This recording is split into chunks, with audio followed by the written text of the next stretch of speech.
আপনি কি কখনো ভেবেছেন প্রবাসী ফুটবলাররা কি সত্যিই ঠিকভাবে মূল্যায়ন পাচ্ছেন নাকি সেটা শুধুই আবেগের বিষয়? আজ আমরা ঠিক সেই প্রশ্নের উত্তর খুঁজে দেখব। শুরু করি অনূর্ধ্ব ২০ সাফ চ্যাম্পিয়নশিপ দলের সঙ্গে, যারা ঢাকায় ফিরে এসেছে এবং নানা রকম সম্বর্ধনা পাচ্ছে।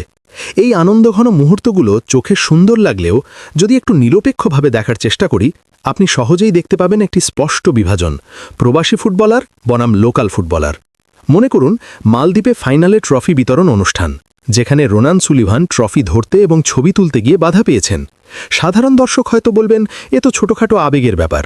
কিন্তু যখন কোচ বা দলের সিনিয়র সদস্যরা অধিনায়কের আর্মব্যান্ড মিঠু ফয়সালের হাতে দেন, সেটা স্পষ্ট প্রশ্ন তৈরি করে। এই ছোটখাটো ঘটনাগুলোই দেখায় যে ভেতরে ভেতরে একটি ধরনগত বৈষম্য কাজ করছে। কথা শুধু ট্রফি বা আর্মব্যান্ডের নয়, গেম টাইমের ক্ষেত্রেও একই নিয়ম দেখা যায়। শুরু থেকেই বলা হচ্ছিল রোনান সুলিভান প্রথম ম্যাচে খেলেছেন, কিন্তু ডেকলান ও ইব্রাহিমকে যথাযথ সুযোগ দেওয়া হয়নি। সাধারণ ফুটবল দর্শকরা মাঠে বা সোশ্যাল মিডিয়ায় দাবি তুলেছেন, ডেকলানকে খেলান, ইব্রাহিমকে খেলান, কিন্তু বাস্তবে তারা সময় পায়নি নিজেদের সঠিকভাবে প্রমাণ করার। খেলোয়াড়দের সুযোগ না পাওয়ার কারণ হতে পারে কোচের ব্যাখ্যা। যদি কোনো লোকাল খেলোয়াড় ওই পজিশনে ভালো থাকে, কোচ তাকে খেলাচ্ছেন।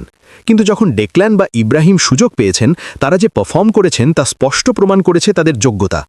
রোনান প্রথম ম্যাচে 2টি গোল করেছেন, ফাইনালে জয় নিশ্চিত করেছেন, এমনকি অ্যাসিস্টও করেছেন। এটা প্রমাণ করে যে যদি সময় এবং সুযোগ দেওয়া হয়, প্রবাসী ফুটবলাররা উজ্জ্বল ভূমিকা রাখতে পারে। এটি শুধু অনূর্ধ্ব ২০ নয়, আমরা যদি অতীতের উদাহরণ দেখি, যেমন জায়েদ আহমেদের গল্প, তার অনূর্ধ্ব ২৩ দলে প্রথম সুযোগ দেওয়া হয়েছিল এবং ধীরে ধীরে তিনি নিজেকে প্রমাণ করেছেন। ম্যাচের ৯০ মিনিট প্রতিটি খেলায় তিনি আলাদা ছাপ রেখেছেন এবং অবশেষে নিয়মিত জাতীয় দলে স্থান পেয়েছেন। একইভাবে ফাহিমুলের উদাহরণ, যাকে সৌদি আরবের ক্যাম্প থেকে বাদ দেওয়া হয়েছিল, পরে আবার ফিরিয়ে আনা হলো এবং তিনি এখন দলে নিয়মিত অবদান রাখছেন। অর্থাৎ দর্শক এবং সাধারণ ফুটবল প্রেমীদের যে ধারণা প্রবাসী ফুটবলারের অবমূল্যায়ন হচ্ছে, তা কোনো কাল্পনিক কথা নয়, বাস্তবেই তার প্রমাণ আছে। দর্শকরা ভুল নয়, তারা মাঠে যা দেখছে তা বিশ্লেষণ করে মন্তব্য করছে। যখন প্রবাসী খেলোয়াড়দের সুযোগ সীমিত রাখা হয় এবং লোকাল বনাম প্রবাসী নিয়ে ধরনগত পার্থক্য লক্ষ্য করা যায়, তখন দর্শকরা বুঝতে পারেন যে কোচ বা কোচিং স্টাফদের সিদ্ধান্তে কোনো না কোনো গলদ রয়েছে। রোনান, ডেকলান, জায়েদ, ফাহিমুল সবাই প্রমাণ করেছেন যে যদি সুযোগ পায়, তারা নিজেকে প্রতিষ্ঠিত করতে সক্ষম।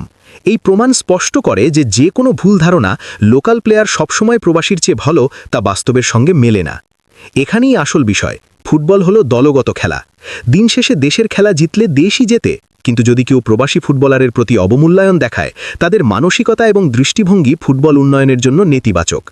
এমন আচরণ প্রায়শই প্রবাসী ফুটবলারদের দেশ থেকে দূরে সরিয়ে দেয়, যেমন আরহামের ক্ষেত্রে দেখা গিয়েছিল। এটাই ফুটবল ফেডারেশনের নেতিবাচক মানসিকতা। সুতরাং সাধারণ ফুটবল দর্শকরা যেটা বলছেন যে প্রবাসী ফুটবলাররা অবমূল্যায়িত হচ্ছে, তা সঠিক। যারা প্রবাসী ফুটবলারদের ক্ষেত্রে অসম সুযোগ, ভিন্ন আচরণ বা ধরনগত বৈষম্য দেখেন, তাদের মতামত ভিত্তিহীন নয়। বাস্তবে দেখানো হয়েছে যে যারা সুযোগ পেয়েছেন, তারা নিজেদের যোগ্যতা প্রমাণ করেছেন, এবং যারা সুযোগ পাননি, তাদের প্রতি যে প্রয়োজনীয় সহমর্মিতা বা ন্যায্যতা দেখানো হয়নি, তার ফলে দর্শকরা তাদের প্রতি সহানুভূতিশীল। শেষ পর্যন্ত ফুটবল হলো দেশপ্রেমের খেলা। কোনো ব্যক্তিগত বা স্থানীয় পক্ষপাত এখানে স্থায়ী হতে পারে না। যারা সঠিকভাবে মূল্যায়ন পায়, তারা দেশের খ্যাতাব এবং খেলার মানও উজ্জ্বল করে।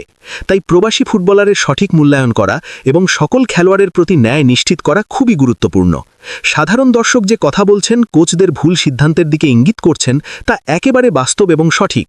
এটি স্পষ্ট করে যে আমাদের দলের পরিচালনা এবং সিদ্ধান্ত গ্রহণ প্রক্রিয়ায় কিছু বড় ঘাটতি রয়েছে, যা শুধরানো প্রয়োজন যদি আমরা সত্যিই দেশের ফুটবলকে আন্তর্জাতিক মানে উন্নত করতে চাই।